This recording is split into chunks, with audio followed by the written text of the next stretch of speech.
Good evening, everyone. It is serotonin. I got a shout out yesterday from John Levi, and my sub count has gone crazy. I'm literally up 50% with my subscribers. It's totally nuts. Let's have a look. Look at that, 1220. I literally did a video yesterday saying thank you to my 788 subscribers. So, welcome, a third of you, to my channel. Wow, I hope I don't disappoint. Okay, I have a lot buzzing around the old brain. I was listening to Graceland the other day, and it was right after I had done a whole thing about, I did a little video about Martin Luther King Jr. And what I discovered in doing that little video was that he was actually assassinated in Memphis, Tennessee, which just raised so many alarm bells for me because like a while ago, and I'm having trouble finding it right now, but I do have the link to the original video. But a while back, I found a video where someone had connected on a very short video, just done an overlay of the map of Memphis in Egypt over the map of Memphis in the US, and how the Mississippi River is the Nile and how they're one and the same. And it got me thinking about Memphis. And of course, in Graceland, in the song over here, Paul Simon is talking about literally going to Graceland where Elvis Presley was living, the king, Elvis the King, Martin Luther King. Very interesting. So I decided to just Google, or DuckDuckGo as I do, kings in Memphis, because I was like, this is really interesting. What if the kings in Memphis, like they need to have kings in Memphis? Because a lot of what people are forgetting is that, we're looking at Egypt as a country and we're thinking, okay, well, this is a solid thing, it's a place. But the thing is, the controllers were by and large aligned with Phoenician culture. And it's actually written in many texts that the Phoenicians believed in the state, not a nation. They believed in the Senate, in the group, in the grouping, and in an ideology, and they weren't bothered about places and stuff. And so Egypt, I think, is like a concept. And when you look at Egyptian architecture in the USA, it's pretty apparent that there is a plenty of it, including this. Oh, where did I find it? Doop-a-doop-a-doop. Oh, darn it, darn it. Hang on, did I? I went away from that picture. Okay, hang on a second. I'm going to see if I can find it back, because it was in this thumbnail up here. Okay, see this picture. I'll find it again. We're going to just pause that, and we're going to go through. We don't want to see a picture of Ric Flair, who apparently is from Tennessee. What I wanted to show you is this. This is apparently a building that was in Tennessee.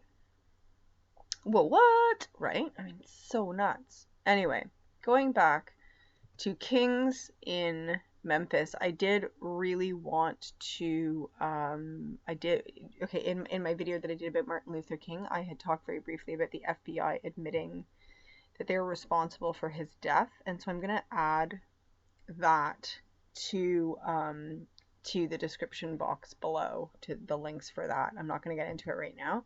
You need to dig on your own. This woman, I have caught some of her videos before, Queenology Radio. She's got a pretty cool research going on, and she's really involved in a lot of digging up of history that has been suppressed about Black America, which is really, in my opinion, Native America, or Native Americans, I should say. And I have a theory that, the story about slave trade and coming from islands and coming from Africa, it was just, they put people on ships, they got them sick, they separated them from each other. Brainwashing through trauma is something that is a big thing that controllers do, and I think they just sailed them around some coasts and then we're like, here you are in a brand new land and we're going to drop you off here. So I think they just kind of messed people up, and I also question if the Underground Railroad was really actually just part of human trafficking and the confusion of misplacing and displacing people, as they really like to do this. I mean, we're seeing this in the UN Migration Pact right now. And speaking of all of that, I find it very interesting. John Levi did an incredible video, and I have major thanks to give him a huge nod and thank you, John, and to sort of plug your channel to the people who probably already watch you anyway. Your video on Liberia was just phenomenal. I think it was the Something Nation. I have it right here. Actually, I've been looking at it all day because I never have time. National Selection 1850. So interesting. I am all over this video. I've watched it in bits and pieces and trying to watch it again. So this woman has, I haven't actually watched this whole video through, so I can't actually get behind this and say I 100% agree with her, but she's got some neat research going on. So I definitely want to recommend that you check that out. So Kings in Memphis. There's actually a thing called Kings in Memphis. So first of all, BB King has a blues club in Memphis. Isn't that interesting? There's Memphis Kings youth basketball. There was also a bunch of other stuff. Now, what was it? It was something to do with a record release, like a CD compilation thing or something. I can't remember now.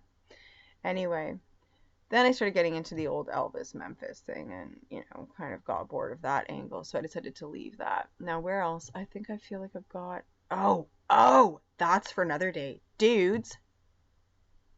Actually, I've just got to insert this in here. Haha! I just discovered this through an iPod video, In Pursuit of Truth. Oh my goodness.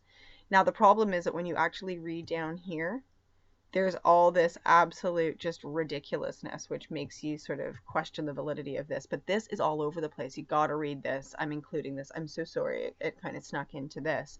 But, I mean, well, we're on the subject of kings and royalty, so to speak. But anyway, moving on for a minute. But seriously, look at this. Look at this. I mean, is not Megxit the biggest pile of red herrings you've ever smelled? I mean, it's just ridiculous. Anyway, Kings of Memphis. Again, changing the subject. It is apparently a fictional book. I don't even know. Anyway, I'm not going to get into that. And more about Kings of Memphis. So 3 Kings of Memphis. There's a whole thing going on in here. There's, this rapper who did an album called King of Memphis. And then there's Underground Volume 3 Kings of Memphis, which is like a whole more rap thing, and you'll notice that this is who they're producing their music with. Anyway, super interesting stuff. Here's the other video that I was going to show you on Memphis. This is a bit of a narrative agreeable video, but it's got some incredible pictures, and yeah, I'm going to just throw all that out there for you guys to check out. So absolutely check this out. 100% check out John Levi's video.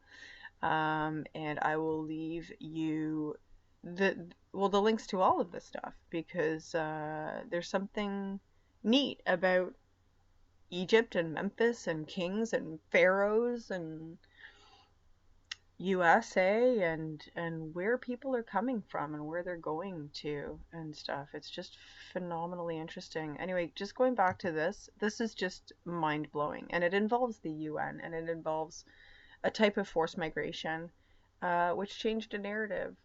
So definitely